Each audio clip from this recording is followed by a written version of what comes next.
So, everybody, 5 things we learned from Manchester United versus Man City was a disappointing result and many positives and many negatives to take from the game, in my opinion. So, let's get into it. First thing to expect.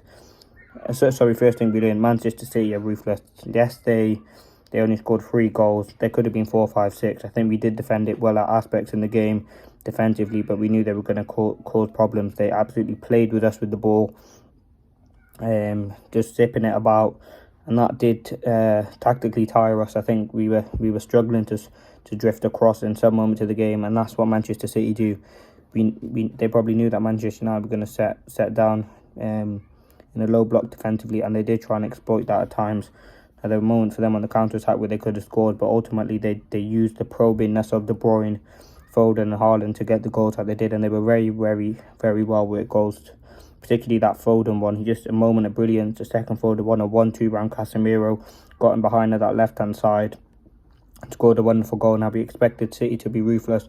I don't think many people expected us to score. Now, we went there with kind of a little bit of belief that we could win the game, but obviously that didn't happen. Now, Manchester City, as I said, were ruthless. We know they know how they're masters at breaking down low blocks, and I think we did sit back too much at sometimes in the game, but you just got to learn from that.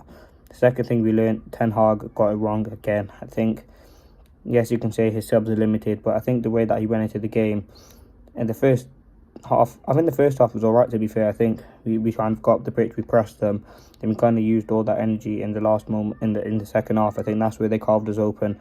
They we looked good. We got a great goal from Rashford, but for me, Ten Hag got it wrong. When you're taking off Rashford, Garnacho, yes, they were probably tired on Rashford carrying an injury, but just leave him on there for the last 50 minutes, or even Garnacho, to get us a lucky, or get us a glimpse on the attack. When you're bringing on Anthony and Amari Forson, 2 players who've barely started this season, they're going to look very stiff and look like they haven't been a part of this team, which they haven't. And for me, that's where the game was lost, because they didn't really have an attacking threat from that moment on, and we did look quite poor defensive, attacking wise.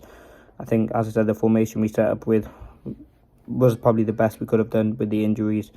And Ten Hag has got a big thing on his plate, because if he doesn't get that top 4 and even win the FA Cup, he's going to be under a lot of pressure going into next season. So he's got to get these players playing, get players back, and that ultimately will be something that we need massively at Manchester United. Now, the third thing that we learned: United was sound defensively. Yes, defensive progression, I call it. Yes, we were bad, and we conceded 3 goals, but I think that Varane and Dalot and Evans in particular, as well as Onana, were fantastic. Lindelof did have moments in the game where he was good, but overall I think he was bad. I think Varane and Evans, particularly from crosses, were absolutely fantastic, as well as Onana.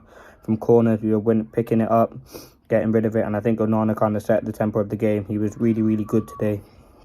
And there is some huge progression for Andre Onana. We expect him to be a world-class keeper, and we are starting to see glimpses of that. I think his performance today was more progression, made some good saves, was really good with his distribution, and did give us a lot of confidence in the game. Yes, you could see the 3 goals, but they were very, very good goals. He probably could have done better on that second goal, but yeah, as I said, Varane and Evans were fantastic. With that experience of Varane, he made numerous, I'm thinking on the top of my head, about 5, 6 world-class clearances that stopped Manchester City from scoring. So an overall progressive performance from the defence, and he has got some big decisions.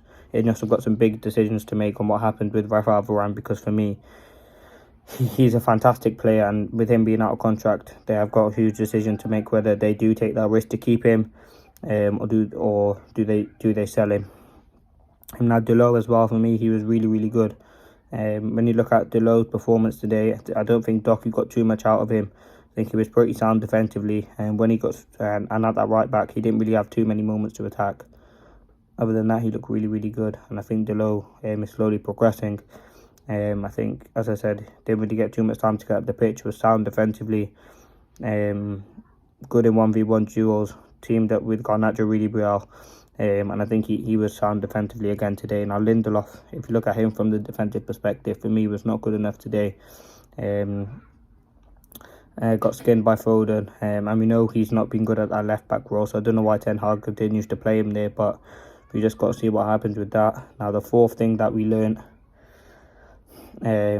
injuries have massively cost us. Now, we've had Højlund out, but in this game we had Højlund out, Martinez out and Shaw out. They're 3 huge players for us, and they do affect the way that we play.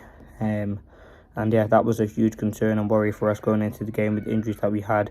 We knew it was going to be difficult playing Bruno first 9 and compacting that midfield. I just don't think it worked. And yeah, it was not good enough today. Now, the 5th and final thing that I want to discuss is and as I said, I did talk about the individuals, and I think there's some individuals that did cost us today. I think number 1, Amrabat. Yes, I know when he came on, the game was probably already done, but still, there was 8 extra minutes added on, and there's probably another 5-6 when he came on. So if he doesn't give that ball away, we might get a quick counter that we can score from. As soon as he makes that mistake, Haaland punishes him. Now, I said Amrabat hasn't been given enough chances at United, but I think we kind of proved that he's not good enough, and there's probably reasons why he's not starting now. He's probably going to go back, or probably will go back to Fiorentina in the summer, so it is going to be an end to his loan, but he was an individual that's not good enough. Another individual for me, as I said, Lindelof was not good enough today, was pretty poor on the ball, got skinned by Foden numerous of times, and is pretty bad defensively. I think McTominay, as I said, went missing in a game like this. And we expect a lot more from McTominay. I think he didn't get on the board enough today, as I said, went missing. And with McTominay, he's an impact player for me, someone who can come off the bench. But yeah, for me, he wasn't good enough. But let me know your thoughts. Leave a like, comment and subscribe. Peace.